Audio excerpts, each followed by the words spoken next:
Gracias. Tiene el uso de la palabra la señora congresista Tania Pariona por 2 minutos, del no agrupados. Gracias, presidente. A través suyo, igualmente quiero saludar a la ministra.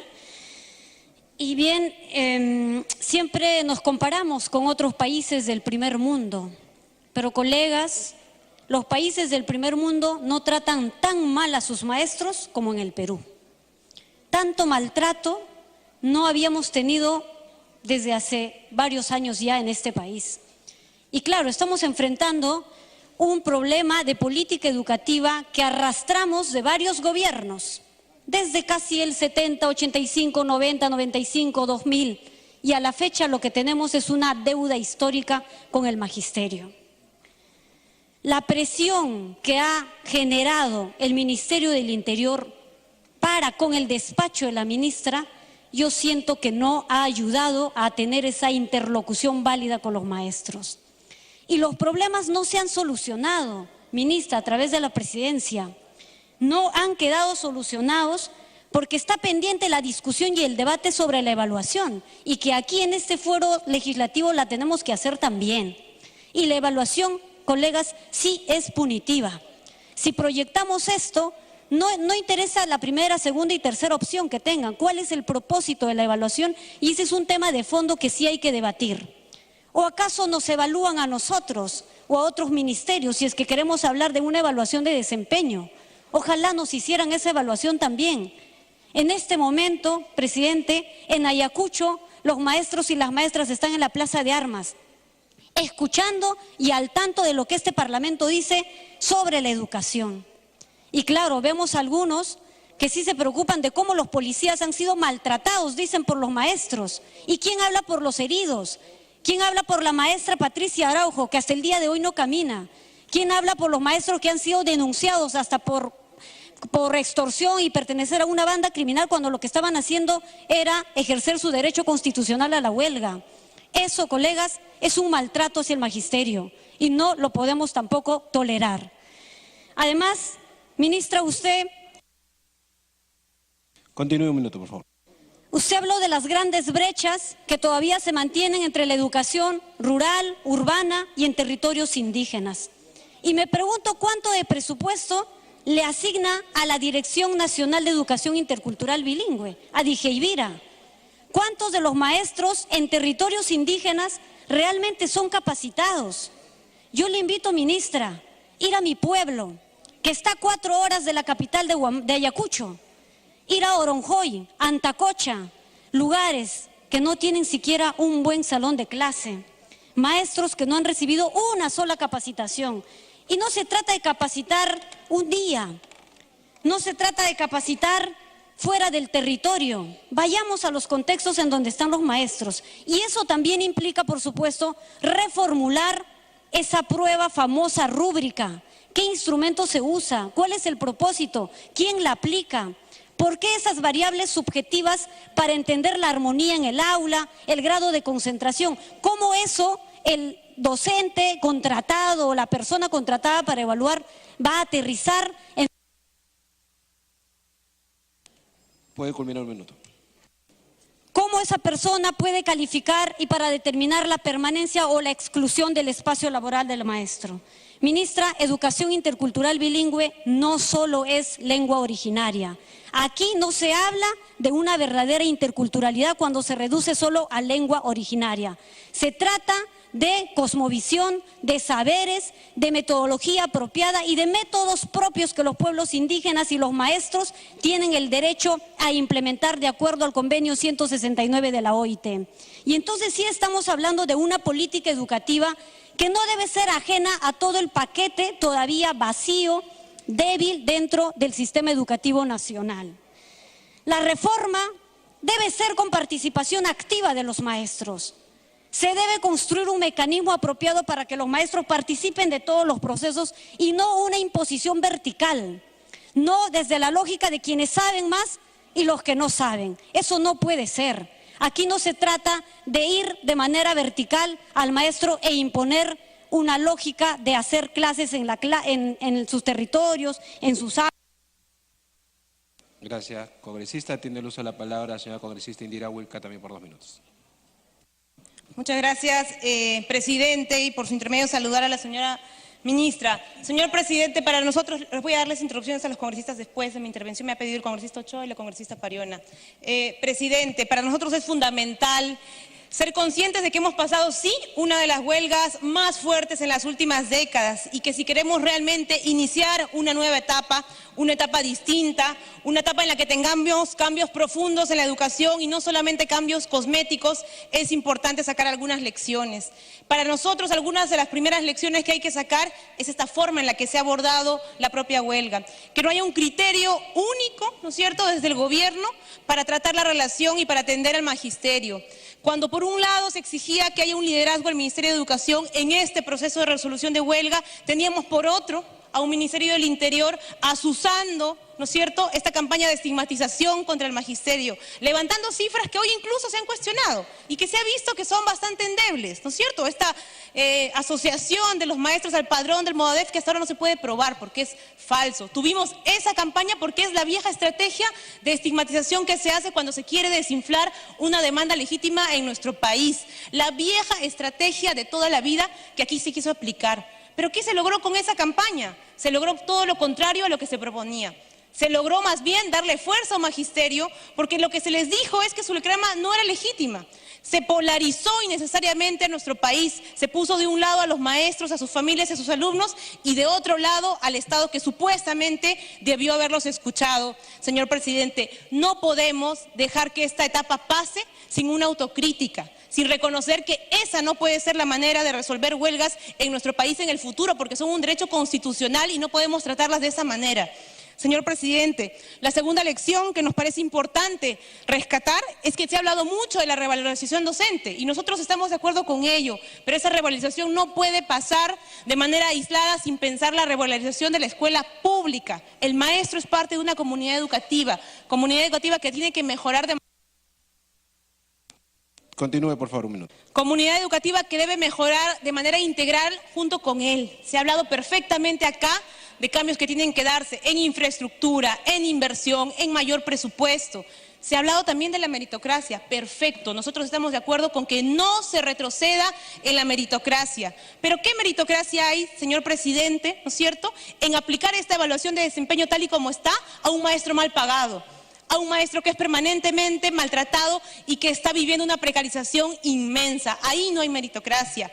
Los instrumentos de política educativa son herramientas, no son fines en sí mismos y pueden perfectamente discutirse en un país democrático, pueden evaluarse, pueden cambiarse. Para eso existe este Parlamento también, para aportar en ello. Entonces, que no se diga acá que la discusión sobre la evaluación es porque los maestros no quieren evaluarse, no quieren contribuir a la mejora de la educación. Eso es falso y acá hay imágenes que lo han demostrado y aquí nosotros vamos a apoyar que se den cambios positivos, no cambios para retroceder, pero cambios hacen falta y no hay que negarlo.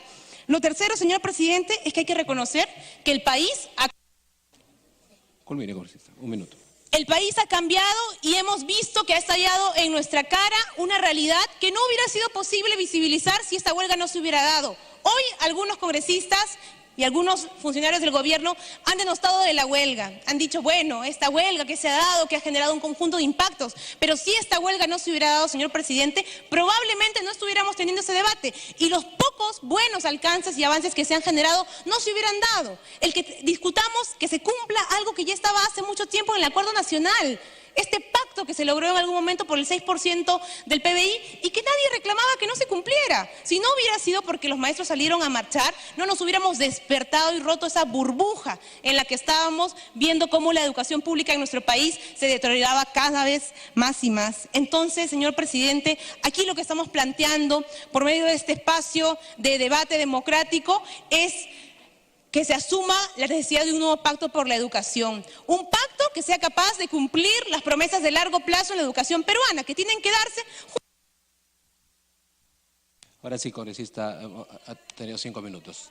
que tienen que darse, por supuesto, con las propuestas de corto plazo, pero propuestas de largo plazo también son necesarias. Y para eso, señor presidente, sí hace falta un cambio de actitud en el liderazgo del Ministerio de Educación. Hace falta que sea una institución que realmente pueda trascender las coyunturas y las personas. Una educación pública, de calidad, gratuita, que promueva la igualdad entre los niños y las niñas, que promueva la interculturalidad realmente, que promueva un enfoque de derechos humanos y que sobre todo sea capaz de pensar que los aportes no van a venir únicamente de la cabeza de los técnicos, van a venir también de la cabeza, de la mente, del corazón, de los maestros, de las familias y de los niños. Muchas gracias. Gracias.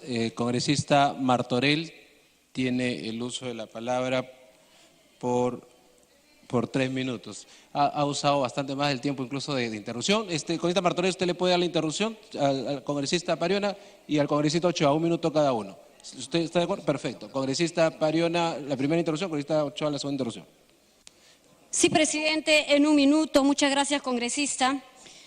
Colegas, yo considero, y creo que el bloque parlamentario Nuevo Perú también coincide en ello, necesitamos un ministerio que sea sensible a los problemas y a las demandas justas de los maestros. Necesitamos un ministerio con capacidad de diálogo. Hay una desconfianza totalmente ya generada en el magisterio y no se han resuelto los problemas.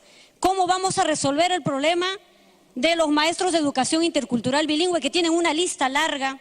La educación básica alternativa, la educación básica especial, maestros auxiliares, la deuda social, los maestros cesantes. Entonces sí necesitamos un ministerio sólido, firme, que tenga también independencia para decidir políticas públicas, para decidir sobre la política educativa. Meritocracia sí, pero con derechos laborales también. Y el acompañamiento a los maestros no solamente por celulares. Muchas gracias. La segunda interrupción, congresista Ochoa. Gracias. Por intermedio suyo, presidente. Señora ministra, ahora que sabemos que los administradores, que los administrativos de educación están presentando una demanda porque reciben 635 soles de sueldo, ¿qué decisiones va a tomar usted? Plantéenos, ministra, una reestructuración de su presupuesto. Estamos en pleno proceso de debate del presupuesto. Por otro lado, quisiera muy rápidamente hacer un par de preguntas. ¿Cuáles son los indicadores, ministra, de esta revalorización docente? ¿Cuáles son los indicadores de la reforma magisterial? Porque ya todos la hemos venido escuchando, pero quisiéramos saber cuáles son los indicadores de ambas variables. Y por otro lado, ¿qué decisión está tomando su despacho respecto al decreto supremo 013, que ha sido prácticamente la inspiración para que los diferentes gremios no tengan atención en sus niveles regionales? Muchísimas gracias. Congresista Martorell.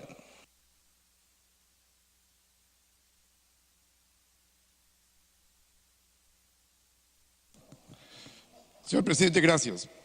Por su intermedio, saludo y me dirijo a la señora ministra Martens para indicarle que las respuestas que ha dado esta mañana al pliego interpelatorio de este Congreso de la República no han sido satisfactorios a mi modo de ver. He escuchado a la señora ministra, presidente, y pienso que está hablando de otra realidad. Le escucho y creo que no se ha dado cuenta que los profesores están hartos, que los 2.000 soles a los que llegan sumando la asignación por poner su vida, y su trabajo en zonas de alto peligro, por trabajar en zonas rurales o trabajar en escuelas unidocentes, no les alcanza para nada o para muy poco. Son personas que han estudiado 5 años de una carrera magisterial, que muchos tienen hasta doble carrera, doble profesión, cursos de extensión, o sea, tienen preparación, tienen un trabajo, un nivel que merece una mejor remuneración, es verdad. Y yo pregunto, ¿ese nivel de personas puede cubrir su canasta familiar con 2.000 soles?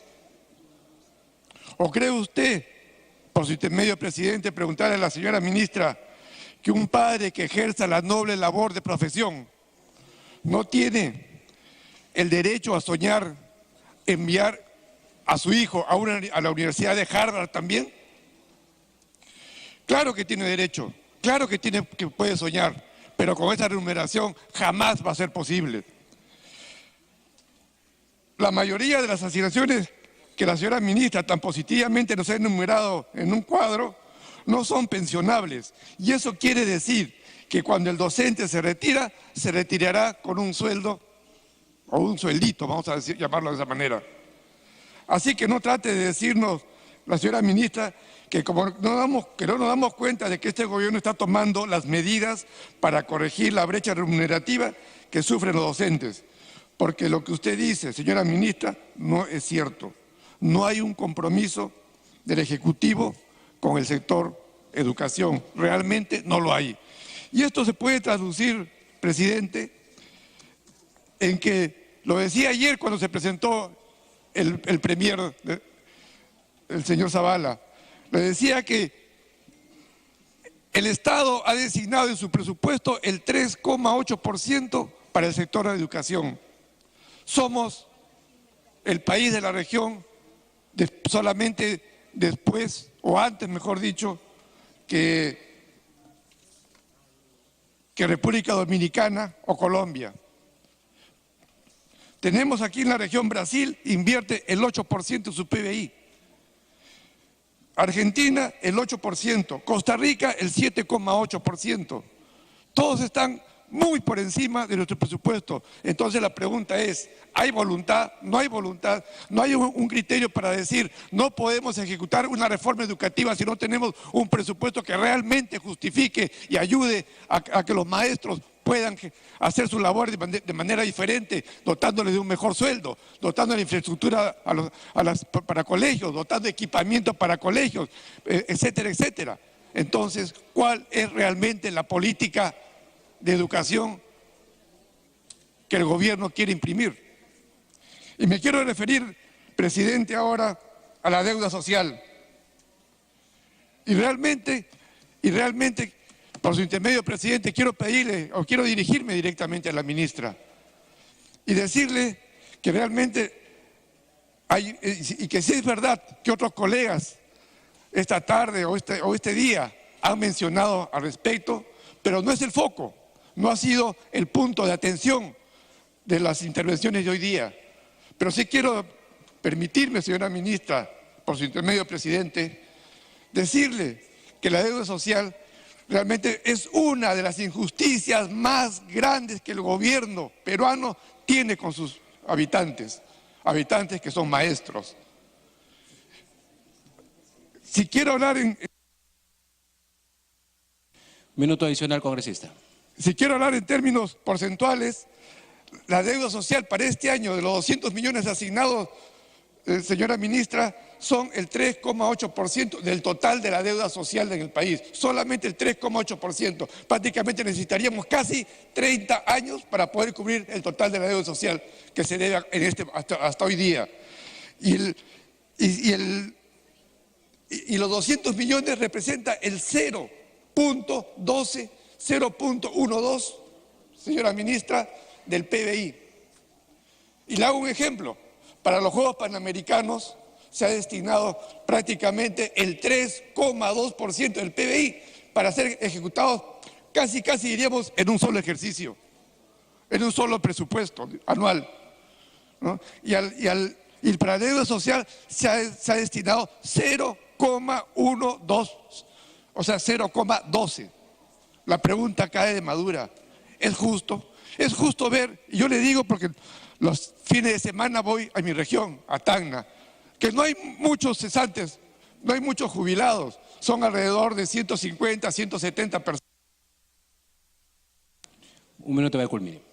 170 personas, señora ministra, que están esperando más de 20 años algunos a que se les pague su deuda social.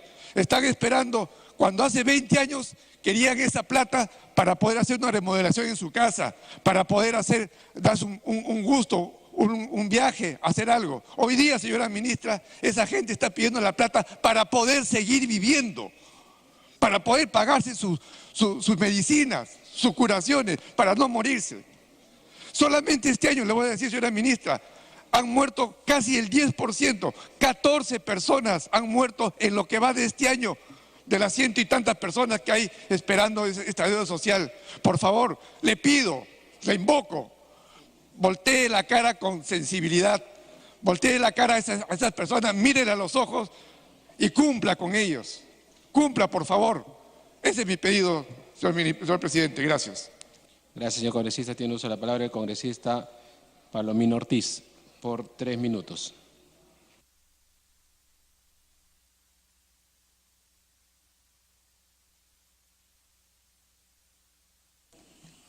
Presidente, me pido una interrupción el congresista Carlos. ¿Una o las dos interrupciones? Las dos interrupciones. Congresista Domínguez tiene las dos interrupciones.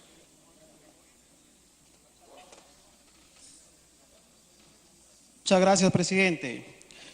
Presidente, definitivamente la falta de manejo por parte de nuestra ministra ha sido el caos que ha originado la actitud y hasta ahora vigente de nuestros docentes a nivel nacional. Pero lo que reclaman todos ellos, ¿qué es? Simplemente, señora ministra, a través de la presidencia, es la evaluación. Tan difícil es dar solución a estas famosas evaluaciones, dejar de ser punitivas, que afectan realmente la estabilidad de estos docentes. Quiero decirle también, señora ministra, a través de la presidencia, referente a SUNEDU. Vemos todavía una SUNEDU pasiva, sin acción y menos reacción. En el 2017 han recibido 58 millones aproximadamente y este 2018 van a recibir 71 millones como presupuesto. ¿Qué están haciendo con las universidades? No me parece justo que solo exista una universidad pública y 12 universidades privadas licenciadas de las más de 120 que tenemos en todo el Perú. ¿Qué pasa con esas denuncias que tenemos a nivel nacional? Tenemos en la Universidad Nacional del Santa, en la Pedro de Ruiz Gallo, tenemos en la Universidad Privada San Pedro, que actualmente un rector está siendo prácticamente administrando esta universidad, estando sentenciado por corrupción. Sentenciado, señora ministra, a través de la presidencia.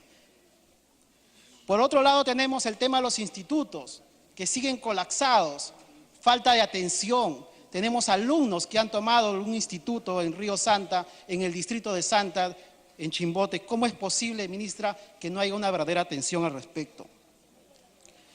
Tenemos también miles de colegios a nivel nacional que realmente siguen en lo mismo, en espera. ¿Qué más hablar de los colegios emblemáticos?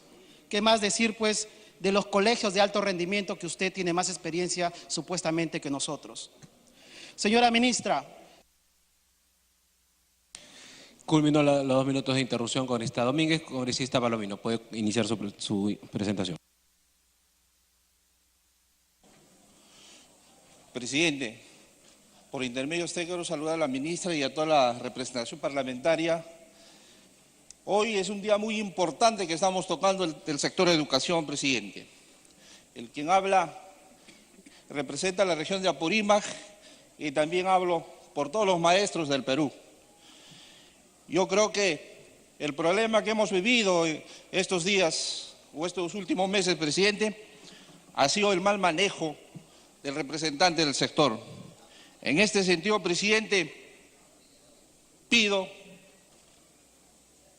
a la señora ministra que tiene que evaluar la mejor funcionabilidad de este ministerio y en bien del pueblo, dar paso a un costado, señor presidente.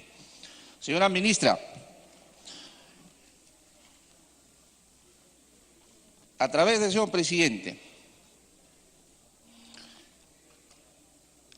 la señora ministra ha explicado que el Ministerio de Educación está priorizando el mejoramiento de la calidad educativa y de la infraestructura y equipamiento de los centros educativos y en la sierra. No obstante, en mi última semana de representación, señor presidente, en mi región de Apurímac, he podido verificar el olvido y el que se encuentran las escuelas públicas de Apurímac, el estado de la situación, lo que se encuentra en las escuelas públicas. La mitad de infraestructuras, de construcciones indiferentes, paralizadas. En cuanto al equipamiento, carpetas en mal estado, ausencia de provisión de servicios como agua y luz, computadoras inutilizables, limitaciones sin uso y sin luces eléctricas, ausencia de profesionales especialistas para atender a los niños y adolescentes con habilidades diferentes, lo cual los excluye las oportunidades educativas, señor presidente. Presidente, el programa de intervención multisectorial del Gobierno Central en el BRAI, aprobado mediante el Decreto Supremo 077 de 2013, el PCM señala como uno de los objetivos a nivel de educación lograr un adecuado clima empresarial para el desarrollo de las actividades comerciales y industriales y plantea el acompañamiento a 215 escolares de inicial y 353 escuelas primarias con conectividad a Internet, mejoramiento del equipamiento y infraestructura en ese sector, presidente. Señora ministra, a través de la presidencia, el resultado es que en Apurímac no solo son 3 provincias, son 7 provincias.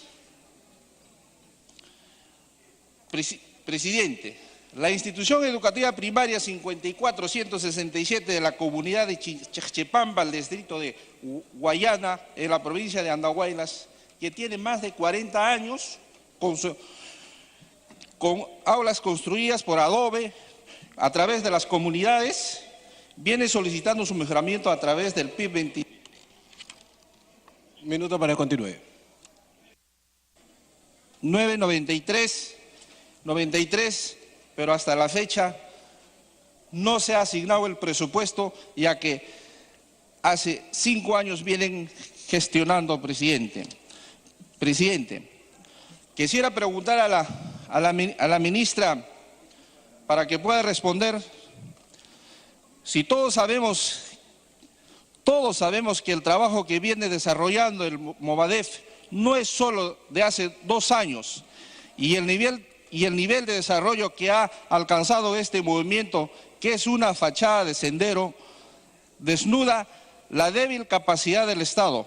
Por otro lado, ministra, la gente que actúa en el Movadef o otra organización de fachada de sendero no necesita estar inscrita para no ser identificado fácilmente, ministra.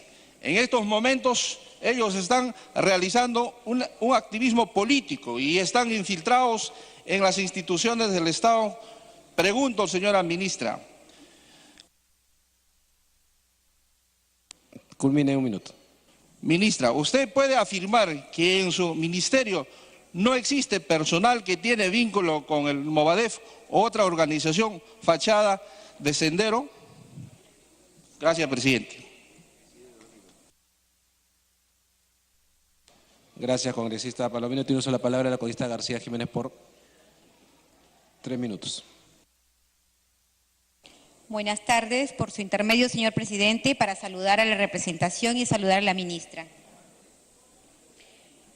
Cuando se tomó la decisión de interpelar a la ministra, muchos actores criticaron que no era el momento oportuno para interpelarla. Sin embargo, considero que esta decisión política es necesaria y oportuna. ¿Por qué, señores? Porque el Perú entero necesita saber y conocer las acciones que llevará a cabo la ministra en su portafolio con relación a los problemas de la huelga.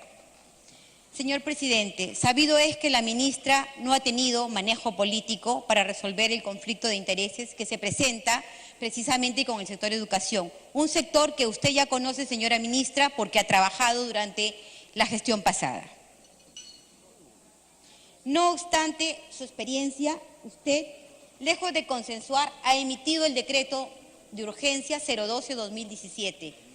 Con ese decreto de urgencia 012-2017, usted ha tomado medidas drásticas intimidando a los docentes, porque en ese decreto de urgencia se contemplan las sanciones para aquellos docentes que continúen en huelga, como por ejemplo los descuentos y también los reemplazos. Eso motivado y echó más leña al fuego para que los docentes sigan persistiendo en las huelgas y hayan las muertes que hoy en día tenemos.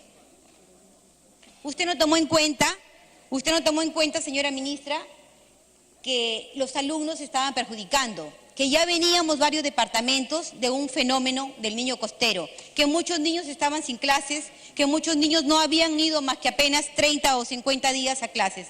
Sin embargo, esto ha prolongado un periodo de huelga innecesario. ¿Innecesario por qué?